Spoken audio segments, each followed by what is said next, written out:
Bien. ¿Me querían hacer una pregunta? ¿Sí? Sí, te preguntaba si en este modelo no hay capas de pooling.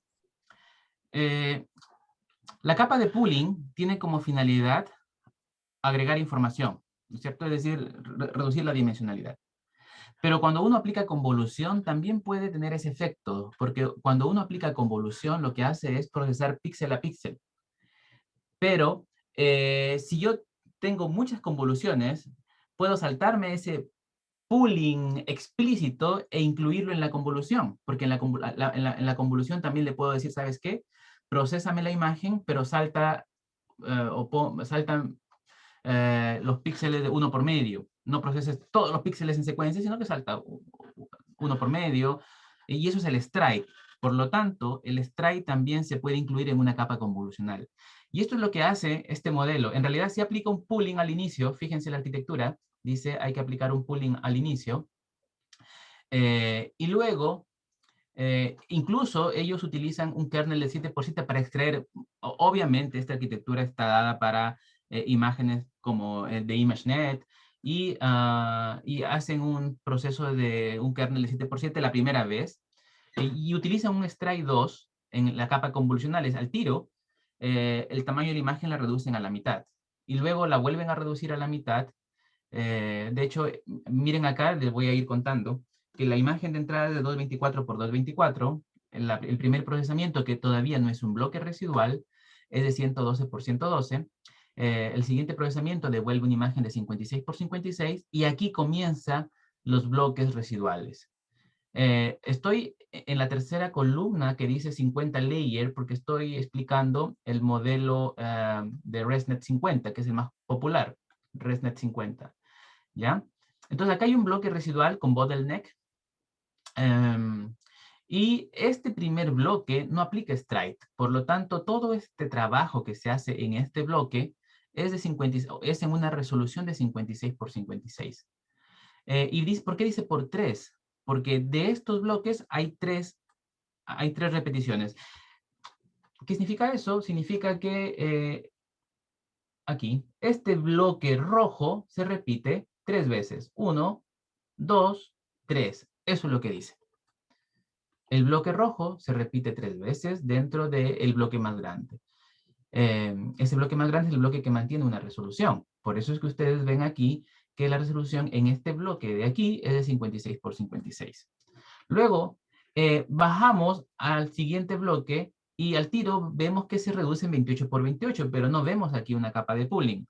Lo que pasa es que la primera convolución aplica un stride de 2 y esa convolución es la que hace reducir la dimensión a 28 por 28.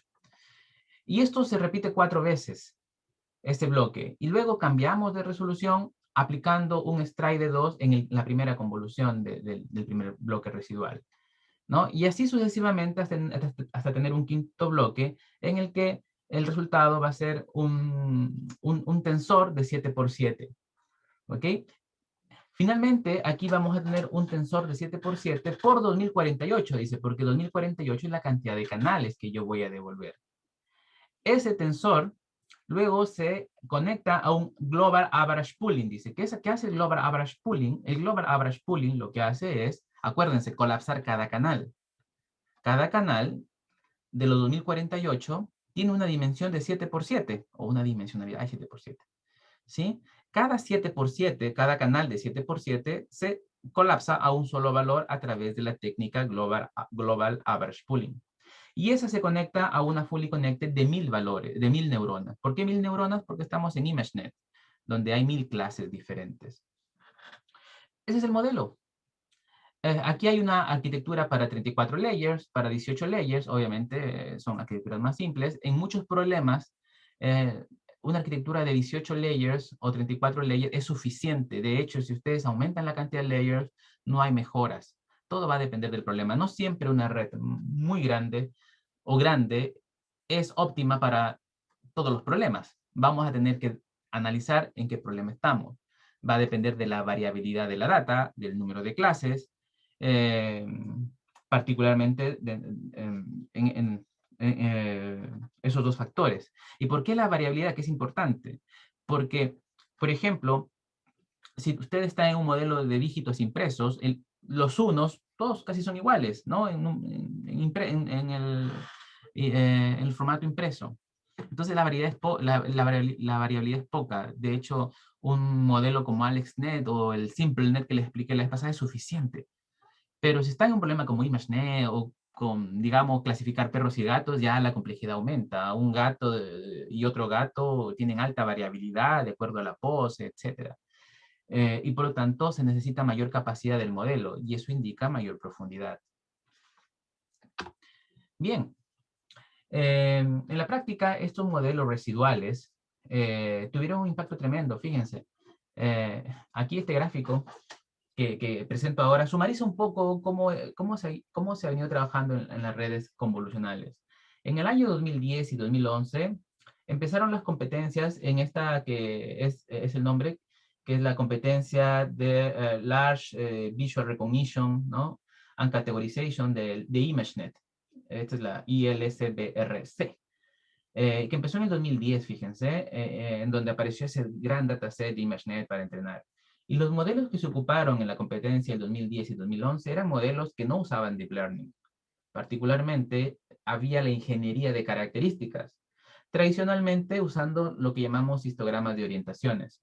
¿Y qué notamos aquí? Entre un año y otro año, la verdad es que no hubo mucha diferencia. Tener 28 de error y luego 25.8, casi 26 de error, avanzamos poco de año en año, ¿no?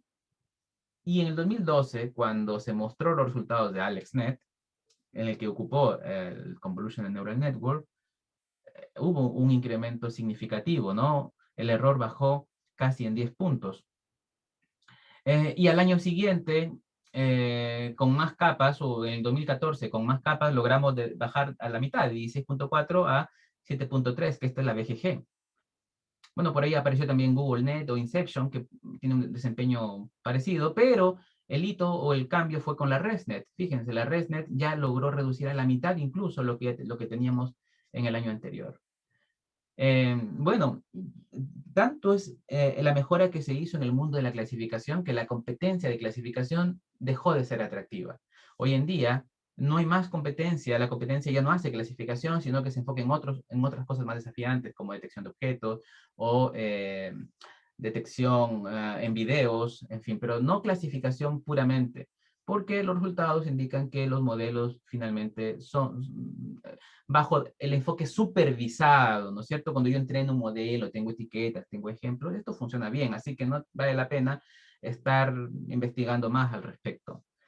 Eh, entonces, hoy en día no se suele utilizar o tener una competencia de clasificación de imágenes. Pero sí todavía se sigue usando los datasets para fines, diríamos, experimentales, en los papers, en fin. Entonces, finalmente, nuestro modelo de red convolucional, como lo conocemos hoy en día, se compone de diferentes bloques. Si consideramos el bloque anterior a la resolución, el bloque de la convolución spooling, tenemos 5 bloques. El bloque 1, bloque 2, bloque 3, 4 y 5. Dentro de cada bloque puedo tener más convoluciones o más bloques residuales, y eso hace que la red aumente. ¿Y por qué hay 5 bloques? Hay 5 cambios de resolución, quiere decir, ¿no es cierto? O sea, que hay un factor más o menos de 32, ¿no? De reducción. Y eso normalmente se da porque las imágenes, tradicionalmente, son de 224 por 224. Tradicionalmente pueden ser más grandes en otros problemas, pero aquí se suele entender que son de 224 por 224. Si yo reduzco hasta el final, como les expliqué en el gráfico que ven aquí, el tensor final va a ser de 7 por 7 o la resolución espacial. Y eso es suficiente, o sea, se reduce a un pequeño tensor, ¿no? De 7 por 7 puntos. Y cada uno de esos 7 por 7 puntos extrae información relevante de alguna parte de la imagen. Esa parte de la imagen que tiene relación con cada uno de esos 7 por 7 se llama campo receptivo. que lo vamos a ver en la otra clase cuando hablemos de detección de objetos, donde nos importa entender qué es un campo receptivo. Por ahora, lo que quiero explicarles es lo siguiente, algo que se vio en la práctica pasada, brevemente, pero algo que ustedes deben tener claro es que al tener diferentes bloques, cada uno de los bloques extrae diferente tipo de información. Yo les decía al inicio, o al inicio de la clase pasada, que las capas iniciales, al igual que el modelo biológico, tratan de extraer información de bajo nivel. Mientras que conforme avanzo en la profundidad, o los modelos van a extraer información más rica en semántica, información de más alto nivel. ¿Qué significa información de bajo nivel? Un claro ejemplo son las orientaciones. Si una neurona al inicio se enfoca en determinar que hay un píxel con cierta orientación o un borde con cierta orientación, hablamos de bajo nivel. Mientras que las últimas se caracterizan ya por interpretar formas o texturas. ¿Ok? Entonces, este año presentamos con uno de mis estudiantes, Andrés, un trabajo en el que analizábamos una red como estas, entrenada en un problema genérico como ImageNet, y analizar qué tipo de información podíamos extraer de las diferentes capas. Y para eso nos guiamos por un problema real. Yo he trabajado mucho con un emprendimiento, con unos colegas en el e-commerce, para hacer búsqueda por contenido en el e-commerce, buscar productos. Y nos dimos cuenta de que sacar información visual de los atributos de las prendas de vestir, por ejemplo, es altamente relevante. Si uno se puede dar cuenta de que el vestido es floreado o la polera es rayada, es relevante. Yo puedo etiquetar automáticamente los productos. Entonces decidimos trabajar bajo el contexto de extraer información visual de los atributos, perdón, de los atributos visuales de los objetos, de las imágenes, pero sin necesidad de entrenar, porque si yo les digo a ustedes que han leído, que han llevado el Deep Learning posiblemente, les digo, ¿saben qué? Necesito que su modelo clasifique prendas rayadas, prendas cuadrillé y prendas floreadas. ¿Qué hacen? Lo más directo me van a decir posiblemente, entrenamos un modelo para las 3 clases. Ya entrenar un modelo para las 3 clases requiere colectar datos. A ver, tienen que tener datos y posiblemente para 3 clases no es mucho problema, lo pueden hacer. Y su modelo para esas 3 clases va a funcionar bien. Los modelos supervisados funcionan bien. Pero eso no escala, porque rara vez en el e-commerce se van a quedar con esas 3 clases. No, ahora quiero, mira, llegó otro tipo de prendas, ¿podrías también incluirlo en tu modelo? Ah, lo que necesito ahora es entrenar nuevamente el modelo, más data. O sea, cada vez que añado una nueva clase, tendré que entrenar el modelo. Eso no escala, eso no escala, no es lo adecuado. Además que eh, el tipo de información, nosotros no hacemos eso, nosotros evaluamos, comparamos imágenes a partir de información de lo que percibimos, información que tal vez ya hemos aprendido inconscientemente. Entonces, lo que tratamos de hacer aquí es utilizar un modelo entrenado en un problema grande como ImageNet y explotar capas intermedias, capas ocultas, dentro de un contexto como de búsqueda por similitud, que lo voy a explicar después, para ver si esas capas intermedias extraían información que me permitieran decidir que una imagen es floreada y otra es rayada. Entonces, hicimos un experimento con 2 atributos típicos en ropa, color y texturas, ¿ya? Y evaluamos cada uno de los bloques. Entonces, evaluamos el atributo color. ¿Qué se hizo? Obviamente hay que experimentar y hay que comenzar a coleccionar un conjunto de test. No entrenamos. Esto es training free. No se entrenó ningún modelo aquí. Se ocupó un modelo ya entrenado. Y comenzamos a evaluar cada bloque. El bloque 1, el bloque 2. Cuando digo cada bloque me refiero a la salida, a la capa final del bloque, de cada uno de los bloques. ¿Ya? Aquí, en este punto, en este punto, en este punto. Entonces, coleccionamos un conjunto de datos diferenciados por color. De hecho, Cristóbal posteó ayer un collab con este ejemplo. Entonces, tuvimos 10 tipos de prendas, rojas, negras, azules, verdes, en fin, ustedes ven ahí las 10 clases. Y, Consulta. dale. Aquí dice como bloque 1, bloque 2, bloque 3. ¿Esto está haciendo referencia como a salidas intermedias? Exactamente. Según el modelo anterior. Exactamente. Ya. Salidas intermedias. José. Y esa salida es un vector. Yo tengo una imagen, ingresa a la red, fluye, procesa, y la salida intermedia, como cualquier salida, en realidad es un tensor, pero ese tensor se puede convertir en un vector. José, ¿se escucha? Sí, consulta, según lo que entiendo, me parece súper interesante lo que están haciendo, porque en cierta forma están viendo en qué bloque, o en cuáles bloques se está extrayendo el color de la imagen. Esa es la idea, ¿o no? En este caso sí. Sí, pero para saber, una vez que extrajeron el bloque, ¿cómo lo hicieron como para identificar a qué salida correspondía a qué color? ¿O le conectaron una red full connected con una determinada clase? Porque hay algo que me falta, ¿sí? ¿No? Mira, si te digo KNN classifier o clasificador KNN, tal vez te asocia a algo. Lo voy a explicar. Ya, ok. ¿Sí? Perfecto. Ok, un clasificador KNN. Entonces, yo tengo, quiero que me entiendan, tengo las imágenes y tengo una red, un modelo. La imagen pasa por la red y yo tomo la salida intermedia. La salida intermedia es la salida de cada uno de los bloques. Y eso es un vector. Al ser un vector, ojo, no es un vector de 2 dimensiones, es un vector de alta dimensionalidad. Depende de cada bloque, pueden ser de 128, de muchas dimensiones.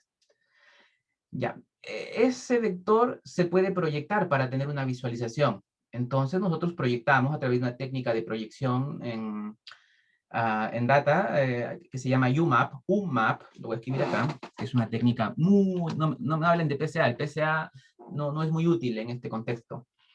Tal vez muchos de ustedes conocen PCA, pero aquí no es útil. Voy a explicar por qué también, tal vez más adelante, o tal vez en la próxima hora. Pero bueno, tener, por ejemplo, 128 dimensiones no se puede visualizar claramente. Hay que convertirlo a 2 dimensiones, ¿cierto? Entonces, lo que hacemos es reducir la dimensionalidad manteniendo la topología, y eso se hace a través de técnicas como UMAP. Hay otra que se llama TSNE también. Lo estoy acá posteando, escribiendo en el chat para que lo conozcan. Pero la mejor es UMAP. Entonces se reduce a 2 dimensiones y puedo graficar, puedo ver en 2 dimensiones el espacio multidimensional. ¿Y qué notamos aquí? Si uno hace un análisis cualitativo de los grupos, a simple vista, a ver, ¿qué pasa con el bloque 5? El bloque 5 es, miren, cada colorcito del punto representa el color real, ¿ya? Los bloques, o sea, las imágenes verdes se confunden con... hay un enredo ahí. Pero el bloque 1, más o menos, ¿no es cierto? El bloque 2 se ve bien. El grupo verde, el amarillo, hay más diferenciación. El bloque 3 tal vez también es bueno. El bloque 4 un poco enredado. El bloque 5 parece que el peor que se desempeña. Bueno, cualitativamente no nos da mucho insight. Entonces, hay técnicas para medir el nivel, qué tan bueno es mi clustering. Aquí, Andrés, a partir de la data, hizo un análisis de qué tan buenos eran los clústeres. Ahí hay 2 métricas, Adjusted Rand Index and Adjusted Mutual Information Score, que miden qué tanta coherencia o qué tanta cohesión hay entre los clusters, básicamente.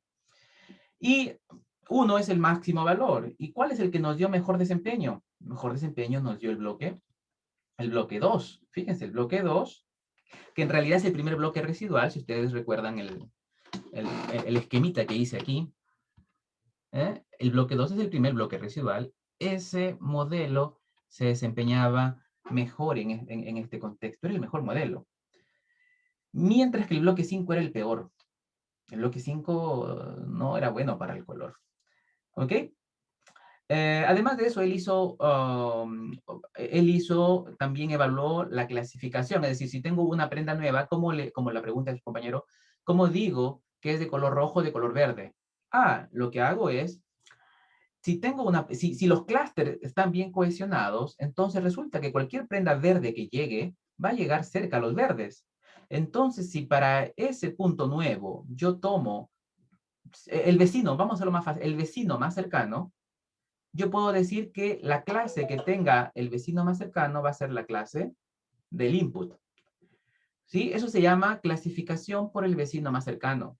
Hay una extensión de eso que lo que hace es no basarse en un vecino, sino basarse en más vecinos. El K nearest neighbor, K nearest neighbor, que es los K vecinos más cercanos. Dependiendo de las clases que tenga o de la mayoría de clases que haya en mi vecindad, yo me etiquetaré como de esa clase. Esa es la técnica. Entonces, si por ejemplo, ya no me interesa ninguna de estas colores, sino que acá ¿qué falta? A ver, por ejemplo, un gris. Acá no hay gris, ¿no? Sí, hay gray, hay orange, purple, pink. Traté de que sean, bueno, digamos un celeste. Un celeste o un color purple, no. Hay muchos colores ahí. Un celeste. Si quiero clasificar un celeste, y no tengo la data, yo tengo que juntar algo de data celestes, pero no tan grande como para entrenar un modelo, no, simplemente para saber dónde se ubican en el espacio, de manera que cualquier celeste que venga, si cae dentro de ese grupo, lo etiqueto como celeste. Esa es la dinámica, y eso se llama K nearest neighbor o nearest neighbor classifier. Nearest neighbor cuando tienen un vecino más cercano, y key nearest neighbor cuando tienen K, que puede ser 5, 4, en fin. En la clasificación no tengo acá, pero hay un paper que hicimos, si ustedes googlean ahí, está en Archive también, Scalable Visual Attribute Extraction Through Hidden Layer or Residual COMNET, que lo presentamos en un workshop de CVPR este año, en el año 202, wow, en 2021. Van a encontrar todo el paper con toda la información, y en clasificación de colores logramos como 94% más o menos de clasificación de accuracy. Ok. Y dijimos, perfecto. A ver, vamos a hacer un ploteo de las imágenes, cómo caen en el espacio. Y ahí está el ploteo. Con una técnica de visualización de otra colega que nos permite ver las imágenes en su espacio de características, vemos que los verdes caen juntitos, los amarillos también, los rojos también, los azules también. ¿Ven? Y la ubicación, fue curioso porque la ubicación se parece mucho a un modelo de color llamado LAB, LAB. No sé si alguien ha usado espacios de color, pero hay un modelo de espacios, así como hay RGB, hay un modelo que se llama LAB. Y se parece mucho a esa distribución. Pero fuera de ello, el modelo funcionaba bien para color. Y ahora decidimos usar algo más complejo. ¿Qué pasa con las texturas? Las texturas son más complejas. Las texturas me refiero a algo rayado, algo cuadrillé, en fin. Cuando nos fuimos a evaluar textura, el bloque 2 era malo. Si ustedes ven ahí una confusión tremenda, un enredo entre los valores, ¿no? Cada color ahora representa unas texturas, y ustedes ahí en la leyenda ven cuadrillé, rayado, floreado, leopardo y otras polka, no sé, mi estudiante tuvo que buscar ahí el nombre de cada tipo de texturas que se utiliza en ropa. ¿Cuál funcionaba mejor aquí? Curiosamente, el que funcionaba mejor era un bloque más profundo, en este caso el bloque 4. Y ustedes ven que el bloque 4 realmente agrupa bien las clases, ¿no? Bien separadito. Y de hecho, la métrica del bloque 4 nos da un score muy alto, más allá de casi 0,9, ¿no? En un valor cuantitativo. Mientras el que peor funcionó fue el bloque 1, el bloque 2.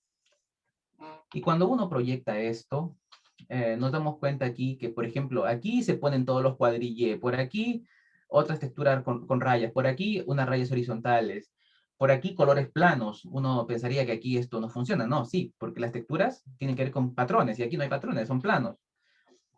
Por aquí con tipo leopardo, tipo cuero por acá, tipo grises con manchas, en fin.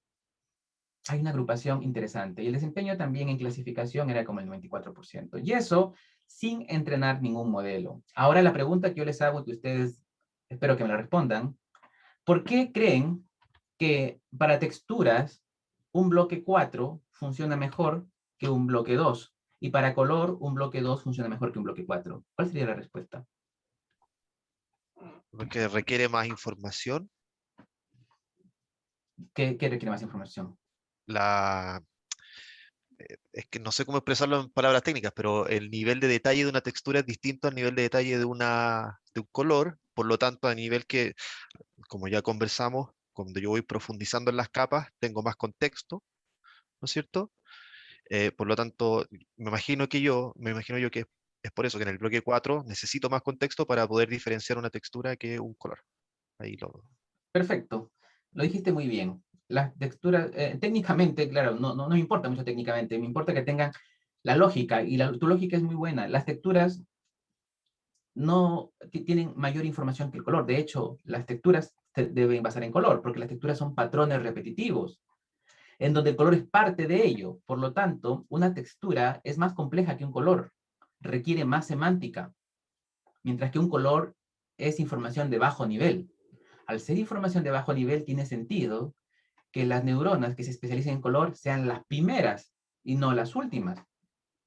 Y esto responde experimentalmente a lo que Hubel y Wiesel dijeron, que tenemos células simples encargadas de información básica de bajo nivel e información y células complejas encargadas de información de más alto nivel. Y ahora viene otra pregunta, bien respondido. ¿Cuál es tu nombre para yo ir recordándolos? Tengo a Sergio, tengo a yo soy Rodrigo. ¿Quién me Juan, responde? Juan Gaete. Juan Gaete. Gracias, Juan Gaete. Y ahora la otra José pregunta. Manuel, una pregunta antes de pasar a la siguiente, o un comentario, en realidad. Dime. Mira, oye, yo ya leí un artículo en OpenAI hace un par de semanas que se había determinado que hoy día las redes convolucionales en realidad lo que no eran que estaban bordes, sino que eran las texturas. Las texturas era de lo que decidía el objeto, etcétera. Habían hecho el experimento entre una piel de elefante, no sé, no me acuerdo cuáles los animales, y que finalmente como que la teoría era que en realidad se detectaban las texturas de los objetos. No sé Sí. cómo... Si Eso es un hay... paper no reciente, un paper de hace unos años. Y sí, claramente, los modelos, pero ojo, que ahí también hay un bias. No todos los modelos se van a sacar por la textura, porque depende de en dónde entrenaste. Por ejemplo, si entrenas un modelo en dígitos manuscritos, no hay texturas. Entonces, tu modelo no va a aprender ese tipo de información. Pero estamos hablando de un modelo como ImageNet, donde hay mucha información, imágenes variadas, etc. Sí, la textura es relevante para decidir, al menos en este modelo entrenado en ImageNet, hay un bias hacia eso. Pero mi pregunta tiene que ver con eso y les pregunto, ¿y por qué creen que el bloque 4 es el que se desempeña mejor que el bloque 5? Porque uno diría, es más complejo, entonces mientras más profundo mejor. ¿Y por qué no el bloque 5 fue el mejor y tuvo que ser el bloque 4? ¿Cuál sería la respuesta?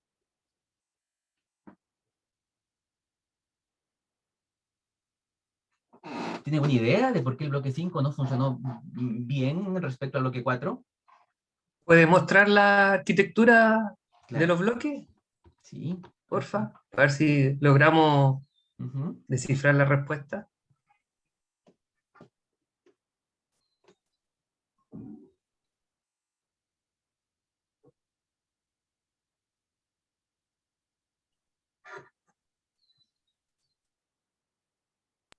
Ahora, en teoría, ahí José Marco, por ahí un poquito, en teoría se supone que en cada nivel de abstracción, o sea, bloque 2, 3, 4, en teoría, ¿debería ir mejorando la abstracción o no necesariamente en Sí, general? Así, ¿sí?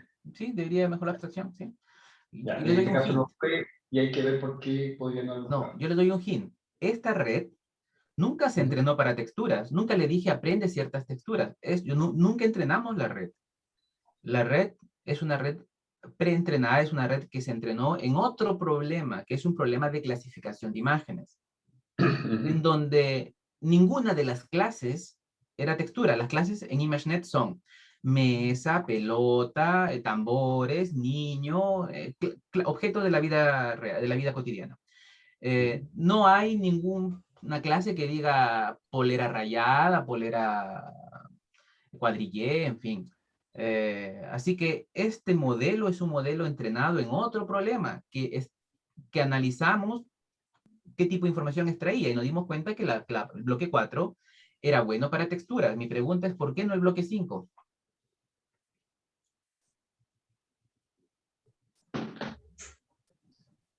Interesante, ¿no? ¿Por qué? ¿Alguna idea?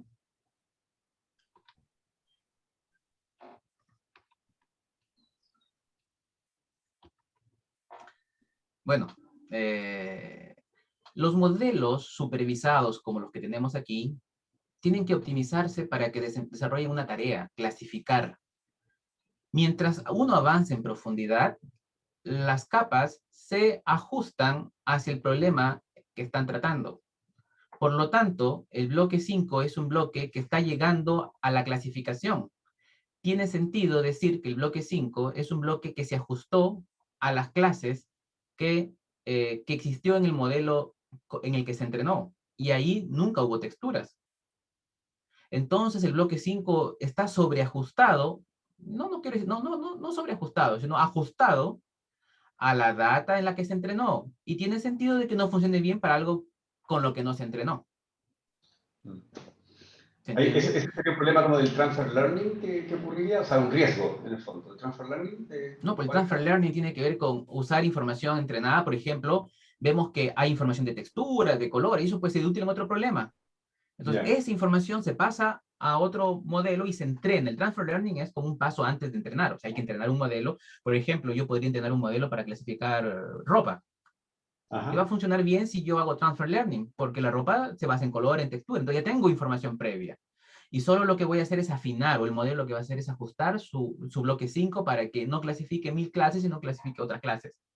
Pero el bloque 5 es un bloque ajustado al problema en particular. Por eso es que el bloque 5 no funciona para otras cosas. José Manuel, una pregunta. ¿Sí? En ¿Me habla? función de lo que ¿Yasna? estás... Sí. Yasna, En función de lo que acabas de decir, ¿se puede asumir que si yo agrego, no sé, un bloque 6, 7 o los que vengan, tendría el mismo análisis desde la perspectiva de que si el bloque 5 ya está como ajustado al problema de textura, los que vengan, ¿pasaría lo mismo con ellos? Si vas a entrenar, no. Si agregas otros bloques y se entrena un modelo, o sea, si aquí entrenamos con más bloques, posiblemente el bloque 4 se especialice en otras cosas. Y un bloque 6, 7, antes del bloque final, sería bueno para texturas. No necesariamente el bloque 4 va a mantenerse, porque tienes más bloques, por lo tanto, el modelo se va a ajustar y va a tratar de optimizar. No aseguro que el bloque 4 se mantenga. Podría ser el bloque 5 o un bloque 6. Va a depender del tipo de problema que tengas. Pero lo que sí se va a mantener es que el color va a ser un bloque inicial y la textura un bloque más profundo. Más profundo, sí, por la naturaleza de la textura, digamos. Exactamente. Y si quieren diferenciar entre, curiosamente, también, por ejemplo, hace un tiempo analizamos en un problema de clasificación de animales estas neuronas, y en clasificación de animales, por ejemplo, en las capas finales algunas neuronas respondían más a las orejas, otros más a las patas, otros más al ambiente.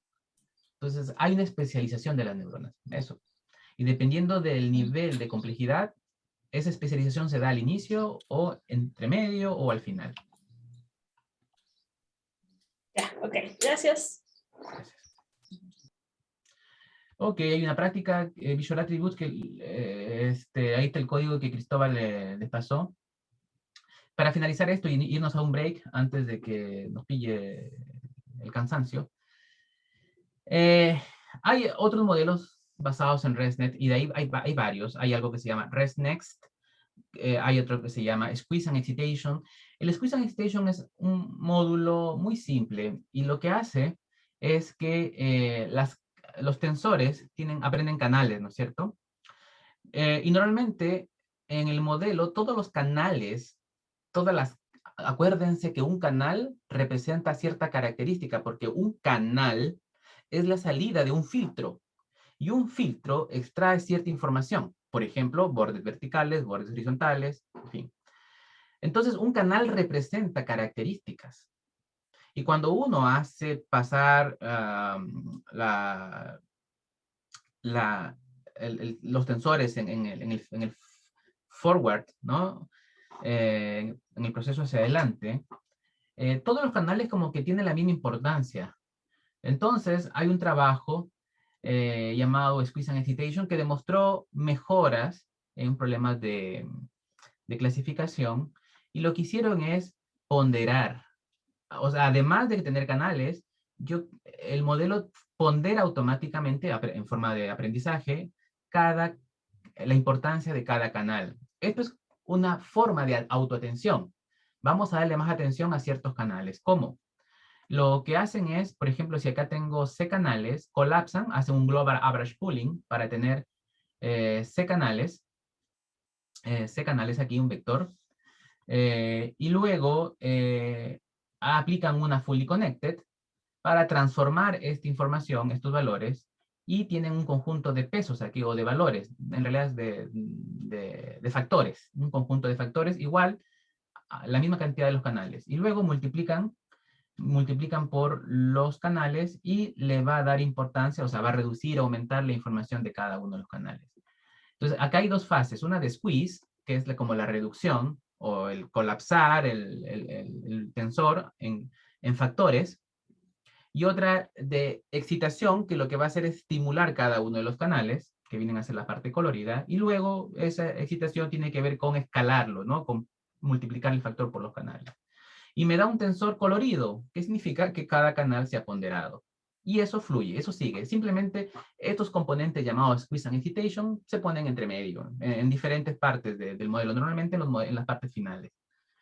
Y esto ha generado buenos resultados. De hecho, me gusta, al finalizar esta parte, me gusta mostrar este gráfico. Este es un gráfico del año pasado, creo, en el que mostramos diferentes arquitecturas. Por ejemplo, la AlexNet. Esto de aquí tiene que ver con el top-down accuracy, es decir, la clasificación cuando uno... clasificación de imágenes, ¿ya? Clasificación de imágenes. Aquí está AlexNet, abajo. El ancho del círculo tiene que ver con la cantidad de parámetros que tiene. O sea, un modelo grande significa un modelo que tiene mayor diámetro, aquí. El eje X muestra la cantidad de operaciones, qué tan complejo es, que tiene que ver también con el ancho, porque mientras más pesado es el modelo, más operaciones realiza. Y el alto tiene que ver con el eje X, el eje Y tiene que ver con la efectividad, con el accuracy. ¿Qué notamos aquí? Que AlexNet, el primer modelo, miren, tenía un accuracy bajo, y rápidamente comenzamos a subir a los modelos BGG. ¿Recuerdan que el BGG mejoró el desempeño? La BGG, acá hay diferentes versiones de BGG, están aquí, pero tiene muchos parámetros. Y luego acá hay un ResNet, que es angosto, o sea, tiene pocos parámetros, tiene pocas operaciones, y es eficiente, es efectivo, tiene buena accuracy. ¿Ven? Y luego de este ResNet tenemos la ResNet 50 por aquí. La ResNet 101 por aquí, con más capas. O sea, la ResNet está entre los competitivos. Y de hecho, muchos de los modelos que ven aquí se basan en ResNet. ResNext, que es una mejora de Google o Inception, se basa en ResNet. Y por acá está ResNet con Squeeze and Excitation, fíjense. Squeeze and Excitation más ResNet 50 tiene un mejor desempeño. Va más arriba. Ese es el módulo que les expliqué. Por aquí hay uno que tiene mejor desempeño, que es NASNet. ¿Qué es NASNet? NASNet es una propuesta, creo que es de Google, ¿sí?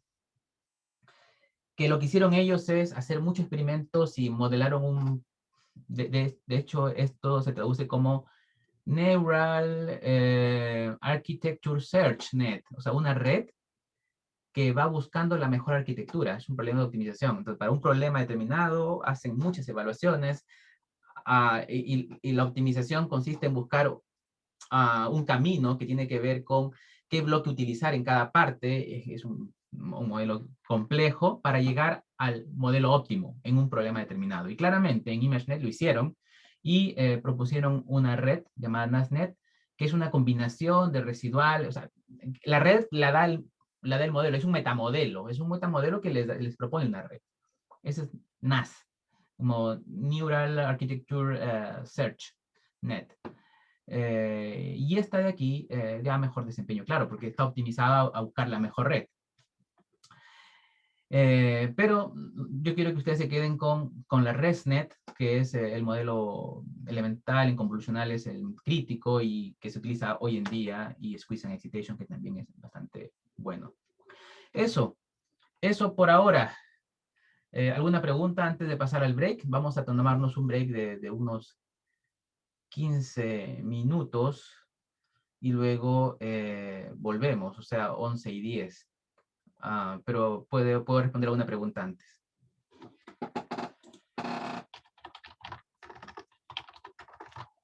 ¿Estoy grabando o no estoy grabando? Hola, José, yo tengo una pregunta sorry. cortita. Una pregunta cortita. Sí. ¿Hasta qué año llegamos acá nosotros en las redes? Porque tú hablaste de que íbamos en el 2015. Ujú. Acá estamos, ¿en qué año más o menos? Por El año ejemplo, de la pasado. de la ResNext, Sí, la Squid and sí. Excitation. Station, Del NASNet, año pasado, sí, esto es 2020. sí, sí, sí, Ya, perfecto. sí. Ok. Bueno, vamos a hacer un break. Ya nos quedan 13 minutos. A las 11:10, no, 11:30 me equivoqué. No sé cómo borrar esto. Parece que no se puede borrar. En el chat puse que volvemos a las 11:10, por favor, para poder terminar con la parte que nos corresponde el día de hoy y que puedan hacer una práctica al final, ¿no? Al final del día. Eso, vuelvo a las 11:10 entonces. Vayan analizando lo que vimos.